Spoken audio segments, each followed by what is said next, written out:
So today I'll be talking about a project that really hasn't started yet, so it's going to be short and lots of pictures. But I can tell you a bit about what I'm planning to do and some of the reasons for it.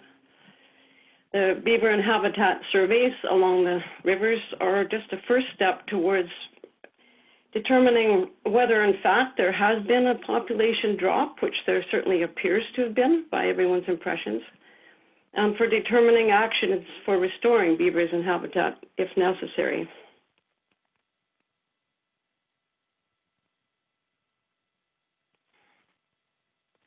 So the project area is this. It's the lower, well, actually, the whole Lardeau River up to Girard and the lower Duncan floodplain.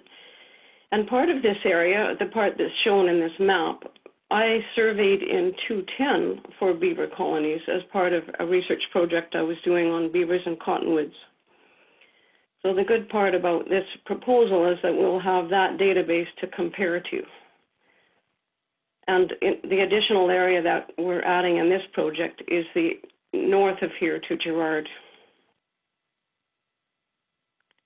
So why beavers, you might say?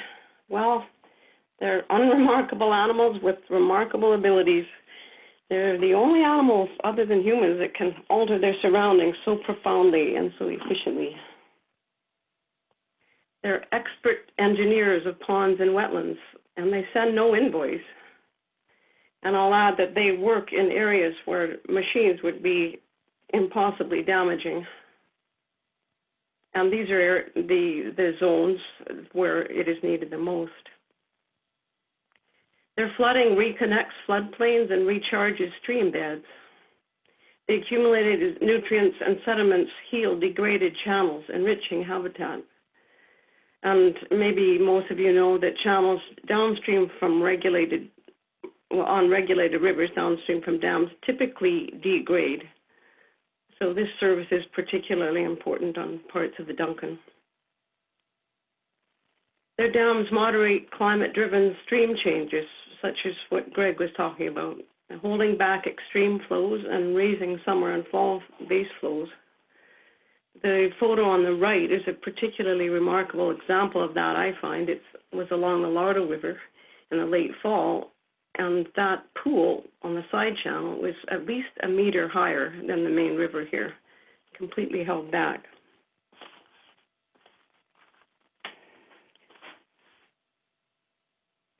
There are keystone species upon which many others depend.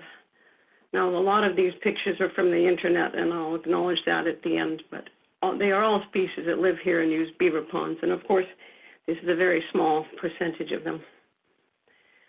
They depend on the habitat that beavers create in large part. So why are surveys important? Well, as I said, to confirm or refute the apparent low current population. And in 2010, there were 10 colonies along the Lardeau and 13 along the Duncan.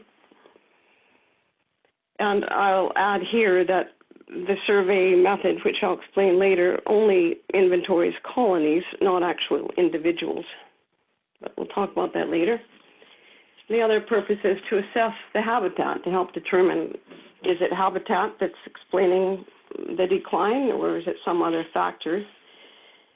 And also to determine the potential for reintroduction and restoration, habitat restoration and beaver reintroduction if the habitat's fine.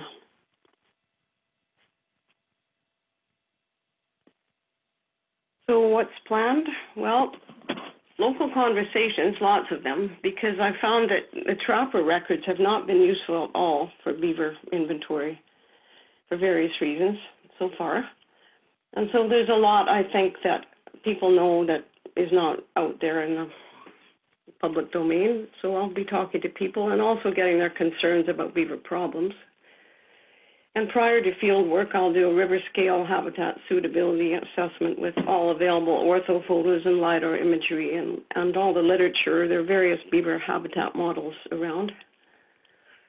And then in the late summer and fall, the plan is to search for food caches along suitable channels because all northern beavers build food caches to survive the winter, and it's actually a very reliable way of inventorying colonies.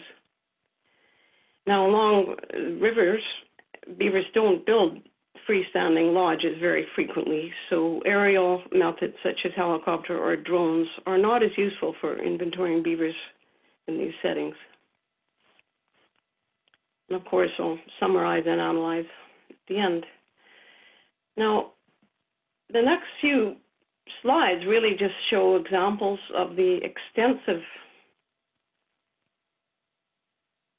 beaver works that I found in 210 along both floodplains. And I was surprised. I was really surprised at how extensive they were. This and the next three slides show a channel that beavers deepened. It was a natural flood channel, but they deepened it to provide water all winter in from the main river. The main river is out this way, and I'll show you that it goes through, and they built a large stick and bank lodge further up the channel. And here's a little pond that they held back up there. And canals were one of the most amazing things that I found in low-lying fine sediments, especially on the Duncan Delta. They dug extensive canals, quite independent from any channels, that would carry water inland. Here's some pictures of the canals. And these canals created pools within the center of shrub and forest complexes that you really have no idea were even there half the time. Beautiful pools. And even after abandonment, those pools contributed to habitat diversity, forming meadows. Here's a sedge meadow that was a pool such as that at one time. You can see the old canals coming into it. And this is, as I said before, this is in very low-lying areas where machines simply couldn't work, even if the cost could be covered by the expensive artificial wetland creation work. Just about all the side channels were dammed to some extent. More side channel dams. And these would all created little wetlands as well, some of them quite deep and high up into the floodplain, such as this one on the left. They were all little wetlands hidden away up the side channels. And along the Lardeau, the Duncan River, a lot of the side channel dams would get wiped out in the high flows from the dam release in the fall.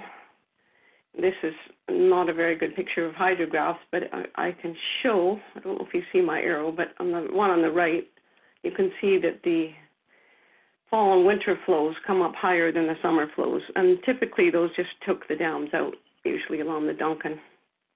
But as you could see in that earlier photo along the Lardeau, they stayed quite nicely through the fall and the winter, the dams.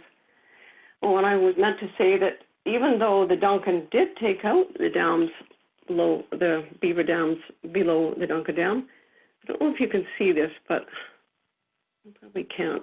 But there was an amazing long-lasting effect in the sort of center right top of this slide. There's a little distributary that had a dam across it. And for roughly 8 years after that, even though the dam was taken out, the sediment continued to build behind there. And it completely changed that little complex. So that was interesting. Even though the force of the river is so strong, the beavers still had an impact on channel morphology. And as I said before, along the Lardeau River, as the summer and fall flows dropped, the beavers held the flow back quite successfully, quite amazingly successfully. And you can imagine all the other wildlife that this benefits, as well as, of course, humans downstream. You saw this before. So that's actually the end of my talk. It may be a little short, but I'd like to acknowledge the BC Conservation Fund, who's my sponsor, and the Columbia Basin Fish and Wildlife Program, who are contributing to this as well, and of course the Kootenay Lake Local Conservation Fund. And without this support, this project simply wouldn't happen. Even though it's fun to survey beavers, it takes time, and it's going to be some hard work going along those channels and a little bit of risk involved. So thank you very much.